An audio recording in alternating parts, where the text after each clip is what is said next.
अस्सलाम वालेकुम। अच्छा जी, ये हमारी कुछ ट्रेड्स हैं, मैं इनके बारे में आप लोगों को बताऊँगा। प्रॉपर रीज़न बताऊँगा कि ये ट्रेड मैंने क्यों ली हैं।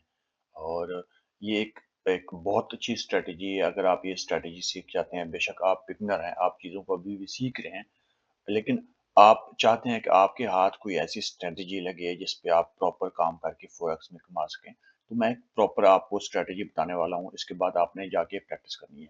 मैं दिखा देता हूँ आपको एक ट्रेड ये मैंने ली है, ये कल की ट्रेड है हमारी यानी मंडे की, और ये हमारी फ्राइडे की ट्रेड है। ये गोल्ड में ट्रेड है, बिटकॉइन में भी आपको मैं दिखा देता हूँ। ये ट्रेड मैंने इसी स्ट्रैटेजी पे मैंने ट्रेड्स ली हैं, आपको मैं बता देता हूँ कि ये ट्रेड मैंने कैसे ली है। ये हमारी कल की बिटकॉइन में ट्रेड थी, और उसी स्ट्रैटेजी पे जो कि मैं आप लोगों को बताने वाला हूँ। उसके बाद इसी स्ट्रैटेजी के तहत एक और ट्रेड भी थी हमारी। अब मैं बताने वाला हूँ आप लोगों को कि आप कैसे जो है ना ट्रेड एग्जीक्यूट कर सकते हैं, आपको मार्केट कैसे समझ में आ सकती है अगर आप बिगिनर हैं। सबसे पहले हम इस ट्रेड से शुरू करते हैं। ये हमारी ट्रेड है, यहाँ पे आप देखें। आपने समझना है मोमेंटम शिफ्ट को, ठीक है? कि मोमेंटम शिफ्ट होती है, उसके बाद रिट्रेसमेंट है, उसके बाद जो है ना हमने ट्रेड एग्जीक्यूट करनी है, ठीक है? वो कुछ इस तरह का सिनेरियो बनता है, मैं आप लोगों को यहाँ पे पाथ में दिखा देता हूँ।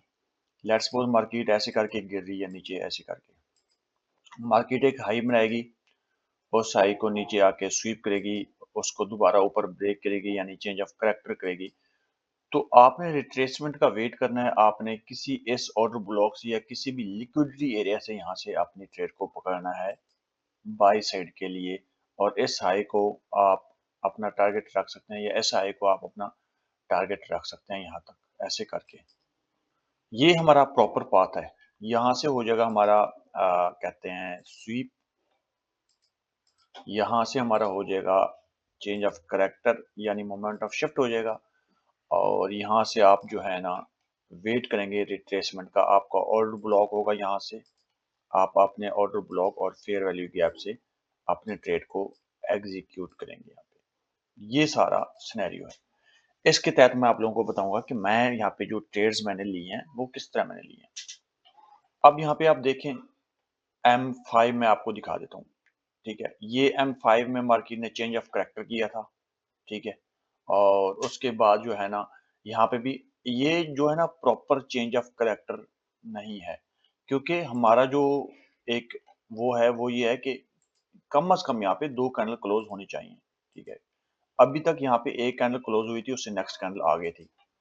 ये एक प्रॉपर चेंज ऑफ करैक्टर नहीं है। ये एक प्रॉपर यहाँ पे चेंज ऑफ करैक्टर है, ठीक है? M3 में ये एक चेंज ऑफ करैक्टर है, यानी M5 में भी आप कह लें कि यहाँ पे एक चेंज ऑफ करैक्टर है प्रॉपर। 2 तकरीबन कैंडल ऊपर क्लोज हो चुकी हैं। उसके बाद मार्केट रिट्रेसमेंट के लिए आई है वापस। ये वाला एरिया यानी मार्केट दोबारा रिट्रेसमेंट के लिए आई है, यहाँ पे फेयर वैल्यू गैप है, यहाँ पे ऑर्डर ब्लॉक है। लेकिन क्या किया मार्केट ने, हमने अपना P&L थोड़ा सा ऊपर लगा दिया, क्योंकि मुझे लग रहा था कि मार्केट जो है ना इस फेयर वैल्यू गैप से वापस हो जाएगी। मार्केट इस फेयर वैल्यू गैप से वापस हो गई। उसके बाद हम आते हैं सेकंड ट्रेड की तरफ। उसकी मैं आप लोगों को प्रॉपर रीजन बताता हूँ। वही सेम सिचुएशन है, जैसे यहाँ पे आप देखें तो चेंज ऑफ करैक्टर हो गया है। बहरहाल अगर 2 कैंडल ऊपर क्लोज हो जाए तो अच्छी कंफर्मेशन मिल जाती है।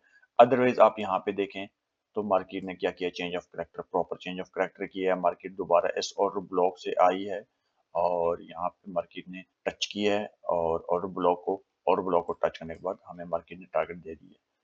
इसी तरह हम अगर बीटीसी में हैं, तो बीटीसी में भी इसी तरह ट्रेंड मिली है। सबसे पहले तो हम H1 को जो है ना कहीं भी H1 का एरिया हम मार्क करते हैं, ताकि हमें लिक्विडिटी एरिया मिले। लिक्विडिटी एरिया होना आपके पास बहुत जरूरी है। अगर आपके पास कोई लिक्विडिटी एरिया नहीं है तो आप ट्रेड भी नहीं कर सकते। लिक्विडिटी एरिया होना जरूरी है। अब हम इस ट्रेड के बारे में बात करते हैं, और ये ट्रेड जो है ना हमारी, ये है हिडन ऑर्डर ब्लॉक। ये जहाँ पे विक्स लगी हुई है, ये हिडन ऑर्डर ब्लॉक हमने मार्क किया है। और उसके बाद जो आते हैं हम M5 में इसको शिफ्ट करते हैं। मैं आप लोगों को बताता हूँ।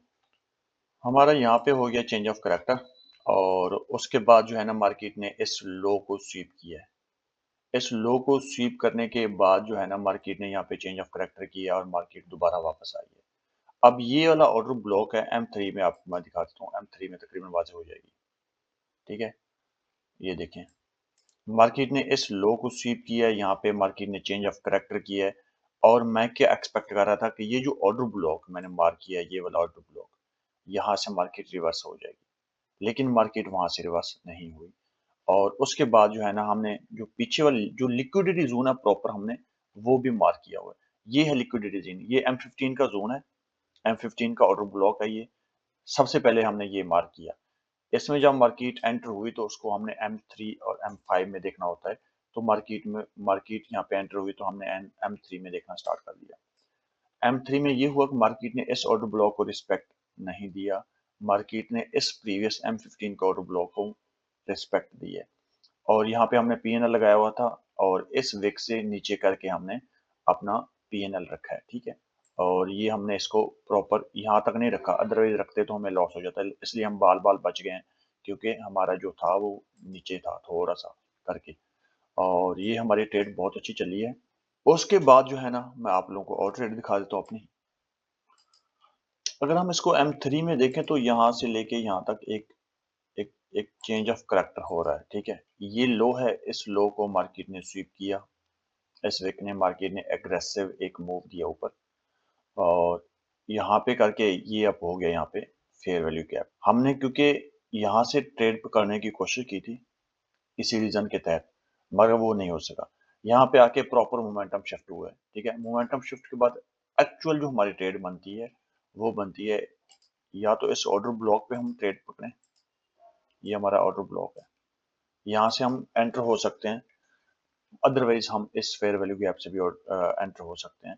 हमारी जो एक्चुअल ट्रेड बनती है, जब मार्केट ने ये कैंडल क्लोज किया है, यहाँ पे मार्केट ने सस्टेन किया है। सस्टेन करने के बाद जो ये जो मोमेंटम कैंडल बनी है, एक्चुअल ट्रेड हमारी यहाँ से बन सकती है, ठीक है, बजाय वहां से। यहाँ से हमारी एक्चुअल ट्रेड बननी थी इस और ब्लॉक के, इस फेयर वैल्यू गैप के नीचे तक, और यहाँ से हम अपने यहाँ तक, इस हाई तक हम अपनी ट्रेड यहाँ पे रख सकते थे। लेकिन क्योंकि हमने जल्दी की, हमने ट्रेड पहले पकड़ने की कोशिश की है, तो जिसके तहत हमें यहाँ पे एसएल हो गया है। बहरहाल मार्केट ने वही सेम सिचुएशन वही की है जो कि हम करते आ रहे हैं।